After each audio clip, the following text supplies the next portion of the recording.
নমস্কার বন্ধুরা, আজকে আমি তোমাদের সঙ্গে একটু আলোচনা করব। এইগুলো আমার বোগেনভিলিয়া গাছ, বোগেনভিলিয়া কিংবা বাগান বিলাস, কাগজ ফুল, অনেকে অনেক নামেই জানে। তো এই ফুলের অনেকে বলে কি যে গাছে ফুল আসছে না।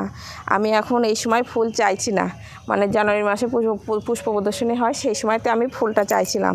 তা সত্ত্বেও সে ফুল আনার সেই খাবারগুলো দিইনি, পরিচর্যাটা করিনি, তাও এত পরিমাণে ফুল এসেছে। তার জন্যই ভাবলাম যে তোমাদের সঙ্গে একটা ভিডিওটা আলোচনা করি। তোমাদের গাছে যদি ফুল না আসে কী পরিচর্যাগুলো করতে পারো, আর এই ফুল থাকাকালে পরবর্তীকালে যে আবার ফুলগুলো নিবা সে সময়ে কি করে ফুল আনতে হবে সেই বিষয়ে আজকে ভিডিওটা করছি। দেখো তোমরা ভিডিওটা, তাহলে আমি যেসব কাজগুলো বলবো, পরিচর্যাগুলো বলবো, সেইগুলো করে তোমাদের গাছে এই ফুল ফোটার 1 মাস পরেই আবার গাছ ভর্তি আবার ফুল আসবে। আর এই ফুলগুলো যদি অমনি তোমরা রেখে দাও, সেই গাছে ফুল ফুটতে আবার বেশ 2 মাস 3 মাস হয়তো অল্প পরিমাণে ফুল হবে, কিন্তু গাছ ভর্তি ফুল আর হবে না। তো আমি তো ফুলের পরিচর্যাটা করিনি, তাও এত পরিমাণে ফুল এসেছে। আর সেই সব কাজগুলো যদি করি, ফুল আনার সার কিছু স্প্রে করতে হয়, সেইগুলো যদি করি তাহলে আমার গাছে আরও পাতাই দেখা যাবে না, এত পরিমাণে ফুল হবে। যেমন তোমরা ছোট গাছে এই একটা গাছ প্রথম থেকেই কিন্তু আমি ফুল নিইনি। এই গাছটা প্রথমে কি করতে হবে, তোমাদের একবারে পিঞ্চিং করে সুন্দর করে একটা শেপ নিতে হবে। হয়তো দেখছো তোমরা যে 2-1 করে আমাদের ফুল আসছে, আবার ছোট একটা চারা গাছ এনেছো, গাছটা আবার সুন্দর অনেকটা বড় টবে দিয়ে দিয়েছো, কিন্তু তাতে অনেক পরিমাণে জল আছে, খাবার আছে, সেই সব গাছগুলো কি করবে, বাড়তে চেষ্টা করবে। তো সেই বাড়ন্তটা তোমরা গাছে থামাবা না। থামানো বলতে কি, ছোট গাছ হয়তো এনে প্রতিস্থাপন করেছো, গাছটা খুব সুন্দর বাড়ছে, ফুল দিচ্ছে না, কিন্তু সেই অবস্থায় তোমরা ফুল চাইছো যে আমার গাছটা এত বড় হয়ে গেছে, সবারই বাগানে ফুল আছে, আমার গাছে কেন ফুল নাই। কিন্তু গাছটা তো ফুল হওয়ার উপযুক্ত হয়নি, সেই বয়সটা এখনও হয়নি। তো সেই গাছে কি করে, অনেকে জোর জবরদস্তি পটাশ সার দিয়ে দেয়, পটাশ সার দিয়ে তখন গাছে ফুল আনে। তো তখন কী হয়, গাছটা না বেড়ে ফুলের পরিমাণটাও খুব কম হয়, ফুলের কোয়ালিটিটা অতটা ভালো হয় না।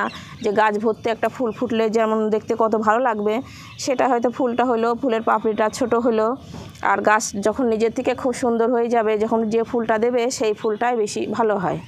আর গাছে যখন একটু বেশ বড় হয়ে যায়, তারপরে যে কোনো পরিচর্যা তোমরা করতে পারো, সেসব গাছ তখন ঠিক হয়। আর একটা ছোট গাছে কিন্তু অনেক করা যায় না, অনেক পরিচর্যা করা যায় না, সেটা অনেক গাছ কী করে, সেই অবস্থাতে গাছটা মরেও যেতে পারে। শিকড়ের অনেক ফাঙ্গাস লাগে নানান রকমের সারেতে, সেই গাছটা কিন্তু ঠিক হয় না। আর আমাদের বাগানে যে সকল গাছ অনেক দিন ধরে বেঁচে থাকে, 4-5 বছর ধরে বেঁচে থাকে, সেই গাছে তোমরা রাসায়নিক সার, যে কোনো রাসায়নিক সার, ডিএপি যেমন ইউরিয়া, ফসফেট সার, সেগুলো সব অনেকেই দেয়, সেই সব সারগুলো একটু তোমরা কম দিও। যে সময় আমিও কিন্তু ব্যবহার করি, কিন্তু বুঝে শুনে ব্যবহার করি যে কোন সময় কোন সারটা আমার দিতে হবে। যেমন সিঙ্গেল সুপার ফসফেটটা আমি একটু বেশি ব্যবহার করি, ব্যবহার বলতে ঘন না, যখন যে কোনো গাছ প্রতিস্থাপন করি তখন একটু দিই। আর পটাশ সারটা দিতে হয় কোন সময়, যখন দেখি একটা ভালো গাছ, বড়সড় গাছ, ফুল আসছে না, সেই সময়তেই পটাশ সারটা একটু দিতে হয়। আর অনেকে কী করে, খোল টোল না ভিজিয়েই জৈবভাবেই রাসায়নিক সার দিয়ে অজৈবভাবেই গাছ করার চেষ্টা করে, কিন্তু সেই সব গাছ অতটা ভালো হয় না। যেমন এই একটা গাছ বেশ বড় হয়ে গেছে, এই সব গাছের পরিচর্যা করলে আমাদের ঠিক হবে।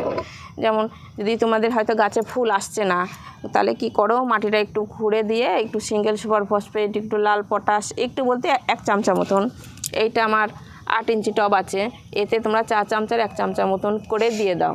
দিয়ে গাছটা যেখানে রোদ্দুর পাবে সারাদিন, সেই জায়গায় তোমরা রেখে দাও। আবার অনেকেই কী করে, জল কম দেয়, জল কম দিয়ে পাতাগুলো পুরো ঝরিয়ে দেয়। কিন্তু তোমরা নতুন যারা বাগানে কোনো দিন ওই পরিচর্যাটা করোনি, যে গাছে জল কম দিয়ে সব পাতা ঝরিয়ে দেওয়া, যে যারা পুরনো বাগানি তারা হয়তো পারবা, কিন্তু নতুন বাগানে সেটা করার চেষ্টা করো না। তখন হয়তো তোমরা বেশি দিনই জল দিলা না, তখন শিকড়টা একবারে শুকিয়ে গাছটাও মরে যেতে পারে। তবে এগুলো খুব শক্ত গাছ, মরে না, বোগেনভিলিয়া গাছ খুব শক্ত গাছ। তবে যারা পারে সেটা করুক। আর তোমরা যদি নতুন বাগানি হও, যে তোমরা সব পরিচর্যাটা করছো, গাছ অতিরিক্ত বেড়ে গেছে, তবু গাছে ফুল আসছে না, তখন কি করতে পারো, যে এই পাতাগুলো আছে দেখা, এই যে আমাদের এই যে বড় বড় পাতাগুলো আছে, তোমরা সাইড থেকে এইভাবে করে কেটে দিও। এইভাবে করে কেটে দিও, মানে এই পাতার বুটাটা লেগে থাকবে কিন্তু পাতাটা শুধু কেটে দিও। এইভাবে করে একটু টাইম লাগবে, সে ধরে ধরে এইভাবে করে পাতাগুলো প্রত্যেকটা পাতা কেটে দিও। আবার অনেকে আমি বলছি কাটার কথা, তোমরা আবার এইভাবে করে টেনে টেনে ছিঁড়ো না। টেনে ছিঁড়তে গেলে কি হবে, এইখান থেকে আরও অনেক কুশি বেরায়, কুশি বেরায় এই জায়গাটা শুকিয়ে আবার এইখান থেকে একটু ফাঙ্গাসও লাগতে পারে, এখন একটু শিশির পরে। আর তোমরা এইভাবে করে পাতাটা কেটে দিবা। পাতাটা কেটে দিলে কি হবে, 2-3 দিন পরে যে ডাঁটাটা আমার লেগে আছে ওইটা আস্তে আস্তে শুকিয়ে ঝরে যাবে। তো এইভাবে করে করে তোমরা যদি টাইম থাকে একটু করে ধরে একটু বড় বড় পাতা যেগুলো আছে, বুড়ো বুড়ো পাতা, বড় বড় পাতা, এইভাবে করে ধরে ধরে কেটে দাও। আর এই কচি কচি পাতাগুলো থাক, কচি পাতাগুলো খুব একটা অসুবিধা হয় না। মাথাতে ডগাতে ডগাতে 4-5টা করে পাতা রেখে পুরো গাছটাকে তোমরা নাড়া করে গাছটা কেটে দাও। কেটে দিয়ে অমনি তোমরা রোদ্দুরের জায়গায় রেখে দাও। আর যে সারটা বললাম সেই সারটা তো তোমরা দিয়ে দিলা, লাল পটাশ দিও একটু, আর সিঙ্গেল সুপার ফসফেট দিয়ে দিও 1 চামচা মতন। ওই দুটো দিয়ে আর গাছের পাতাগুলো পুরো কেটে দাও, কেটে দিয়ে গাছটাকে পুরো রোদ্দুরে রেখে দাও।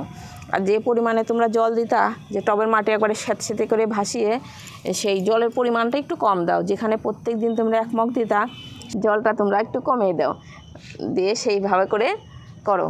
দিয়ে এইখানে 7 থেকে 10 দিনের মধ্যেই তোমরা দেখতে পারবা ছোট ছোট কুঁড়িগুলো চলে এসছে। যখন তোমরা দেখবা যে আমার গাছে এই ধরনের ছোট্ট ছোট্ট ফুলের বেশ দেখা দিয়েছে, সেই অবস্থাতে তোমরা জলটা একটু বাড়িয়ে দাও। যেখানে জলটা 1 মগের জায়গায় হাফ করে দিয়েছিলে সেখান থেকে আরেকটু বাড়িয়ে দাও। সেখান থেকে আরেকটু বাড়িয়ে দিলে কি হবে, যে ফুলগুলো যখন তোমাদেরকে ফুটবে তখন দেখবা গাছটা পুরো ভর্তি হয়ে গাছ ফুল ফুটবে।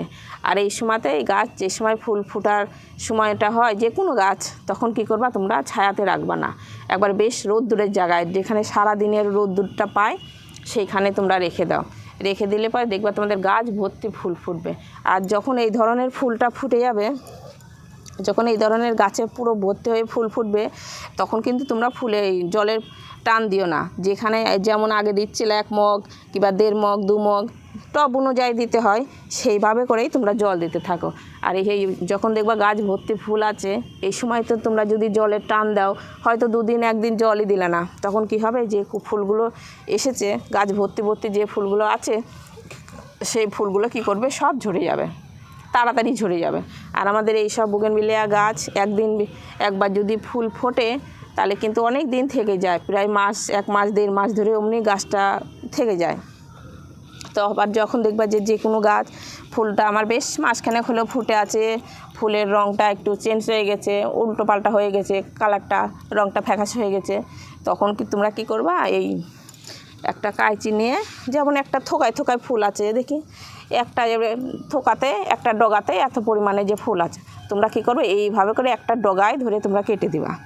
যেমন একটা ডগাতে ফুল আছে, ফুলগুলো যখন দেখবা একটু শুকা শুকা হয়ে গেছে, রঙটা একটু ফ্যাকাশে হয়ে গেছে, তখন কি করবা, ধরে ধরে কেটে দিবা। তখন কেটে দিলে কি হবে, যেদিনকে তোমরা কাটবা তারপরে হয়তো কেটে দিলা, কি যদি টাইম থাকে তোমাদের কাছে, ডগাগুলো কেটে দিলা, কেটে দিয়ে গাছেতে একটু খোল পচা জল দিয়ে দাও। খোল পচা জল দিয়ে দাও, তাহলে কি হবে, ওই যে ডগাগুলো তোমরা কাটলা আবার নতুন করে আবার ওই কষি যে ডালগুলো কেটে দিলা, তার পাশের যে পাতাগুলো থাকবে ওই পাতার থেকে আবার 2-3টে করে ডাল বেরাবে। যে ডালগুলো যখন আবার একটু বেশ বড় হয়ে গেছে, তখন যদি ফুল, সে তো ফুল আপনি চলে আসবে, তোমরা যদি ঠিকঠাকভাবে যে রোদ্দুরের জায়গায় রাখো আর জলটা যদি ঠিক মতন দিতে পারো, তাহলে ঠিক তোমাদের ফুল চলে আসবে। তারপরে তো দেখছো যে ফুল আসছে না, তো ফুল আনার জন্য তো যে পরিচর্যাটা বললাম সেটা করো। তবে লাল পটাশটা খুবই ঘন ঘন দিতে যেও না, বেশ 2 মাস 3 মাস হয়ে যাবে, তারপরে লাল পটাশটা দিও। আর একবার ফুল ফুটলে তো অনেক দিন গাছে ফুল থাকে। আর যে সময়তে হয়তো গাছে ফুল থাকবে সেই সময়তে তো কোনো তোমরা সার দিতে যেও না। কিন্তু যারা বাগান করে তারা তো জানেই, আমি নতুন বাগানেদের কাছে বলছি, ফুল ফোটার সময়তে শুধু তোমাদেরকে জলের খেয়ালটা রাখতে হবে, জলটা যেন খুব পায়। আর ফুল যখন এরকম গাছ ভর্তি ফুল হবে, সেই ফুলটা যদি তোমরা একটু ছায়াতে রেখে দাও, তাহলে কি করবে, ফুলের কালারটা ঠিক থাকবে আর ফুলটা অনেক দিন থাকবে। ফুল ফোটার সময়তেই যখন ফুলটা আসবে সেই সময়তে তোমরা রোদ্দুরে রাখবা। আর হয়তো ফুলটা ফোটা হয়ে গেছে, গাছটা দেখতে খুব সুন্দর লাগছে, সেই সময় যদি রোদ্দুরে রাখো তাহলে কি হবে, এই ফুলের পাপড়িগুলো একটু পোড়া পোড়া হয়ে যায়। বেশ একটু ছায়া ছায়া জায়গায় রাখলে পরে সেই ফুলটা বেশ অনেক দিন হয়, 1-1.5 মাস ফুটে থাকে গাছে, তখন ছাদ বাগান আমাদের দেখতেই কত সুন্দর লাগে। আর যে এই একটা গাফটিন করা গাছ, এইটাও সেই অনেক দিন আগেই ভিডিও দিয়েছিলাম। তো এই গাছে আমি 13টা গাফটিন কালার করেছিলাম। তো তার মধ্যেও এইটাও কিন্তু আমি ফুল চাইছিলাম না যে এখন ফুলটা ফুটুক, তাও আমার গাছটাতে ফুল চলে এসছে। এই যে এটা কত পরিমাণে ফুল ফুটেছে তোমরা দেখলেই বুঝতে পারছো। এইটা এই যে এখনও কিছু কিছু ভ্যারাইটি ফুল ফোটেনি। এটা যেমন চিত্রা ভ্যারাইটি, এটা এখনও ফোটেনি। এটা ফুটার সময়তে সাদা হয়ে ফুটবে, তারপরেই এই ফুলের মধ্যেই বেশ কত সুন্দর 3-4টে কালার হবে এর মধ্যে। এটা চিত্রা ভ্যারাইটির আছে একটা, অনেক কটা 13টা কালারে আমি গাফটিন করেছি। আবার যে শীতের সময় যে ফুলটা ফুটবে, এখন তো হালকা ঠান্ডা, যখন বেশি ঠান্ডাতে ফুলটা ফুটবে তখন পুরো সবটা ফুলই ফুটে যাবে, তখন দেখতে খুব সুন্দর লাগবে। তো এইভাবে তোমরা পরিচর্যা করো, তোমাদেরও গাছ ভর্তি ফুল ফুটবে। আর আমাদের ছাদ বাগানে দুটো একটা যদি এরকম বাগান বিলাস না থাকে, বুগেনভিলিয়া না থাকে, তাহলে আমাদের ছাদটাই কেমন ফাঁকা ফাঁকা লাগে। তো ভিডিওটা এখানে শেষ করছি। নমস্কার।